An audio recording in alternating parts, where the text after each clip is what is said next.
시청자 여러분, 주간 3분 뉴스입니다. 오늘은 코로나 소식부터 시작합니다. 실내 마스크 착용 의무 해제에 대한 논의가 이뤄지고 있습니다. 시작은 지난주 대전시가 실내 마스크 의무를 해제하겠다는 공문을 중대본에 보낸 데서부터입니다. 우리나 카페나 음식점에 가면 다 마스크 벗고 식사하고 차 마시는데 또 다 마시고 나서 마스크 쓰는 것도 상당히 원칙에 맞지 않는 일인 것 같고. 이번 주 들어 충남 등 지자체가 같은 목소리를 내면서 논의가 급물살을 탔고 처음에 반대 입장을 밝혔던 정부 방역당국도 뜻을 바꿨습니다. 정부는 방역 상황을 객관적으로 평가할 지표와 기준을 마련해 이를 충족하는 시점에서 실내 마스크 착용 의무를 권고 또는 자율 착용으로 전환하겠습니다. 이르면 내년 1월, 늦어도 내년 3월쯤에는 마스크 의무를 푼다는 계획입니다.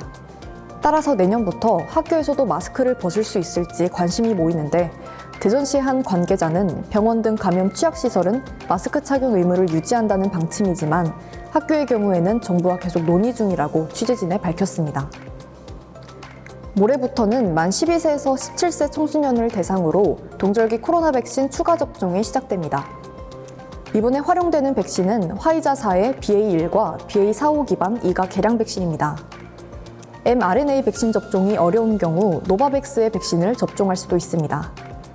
중대본은 청소년들 사이에서 인플루엔자를 비롯한 다양한 호흡기 질환 유행이 우려되는 만큼 고위험군 청소년의 접종 참여를 당부했습니다. 청소년은 오미크론 변이주에 3 내지 5배 더 쉽게 걸리고 두 번째 감염 위험이 성인보다 1.8배 높으므로 면역 저하자 및 기저질환자 등 고위험군은 이과 백신 접종에 적극 참여해 주시기를 부탁드립니다.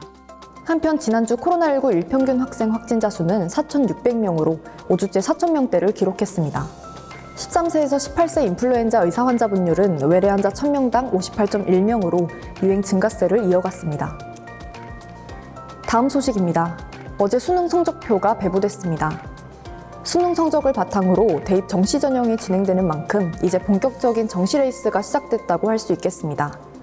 평가원은 채점 결과를 발표했습니다.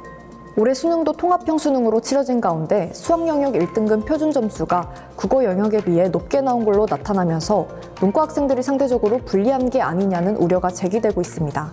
저희가 과목 간 표준 점수 최고점 차이가 가능하면 적게 나타나도록 저희가 노력은 하고 있는데 올해 좀 차이가 상대적으로 큰 것으로 보여지고요. 이렇다 보니 대학 학과마다 다른 과목별 가중치를 고려해 정시 전략을 세워야 한다고 학원가는 진단했습니다. 학생에 대한 교사의 생활 지도권을 명시한 초중등교육법 개정안이 국회 본회의를 통과했습니다. 개정안에 따르면 학생은 교직원 또는 다른 학생의 인권을 침해하는 행위를 해서는 안 된다는 내용과 교원이 법령과 학칙에 따라 학생을 지도할 수 있다는 내용이 새로 생겼습니다.